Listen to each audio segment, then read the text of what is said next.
Hey, need to withdraw money from your Revolut account? Whether to your bank or ATM, here's how to do it quickly and safely in 2025. Step 1. Open the Revolut app, log into your account and go to the Payments tab. Step 2. Choose Send or Withdraw. Select Send to transfer money to your linked bank account or Withdraw for ATM cash withdrawals. Step 3. Select the amount, enter how much money you want to withdraw. Step 4. Confirm details. Double-check the bank account or card details you're withdrawing to. Step 5. Confirm the withdrawal. Tap Confirm and wait a few moments for the transaction to process. Step 6. For ATM withdrawals.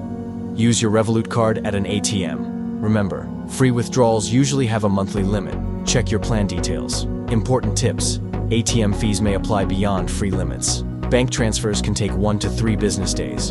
Ensure your account is verified to avoid withdrawal issues. That's it. Now you know how to withdraw your money from Revolut. Like and subscribe for more helpful guides.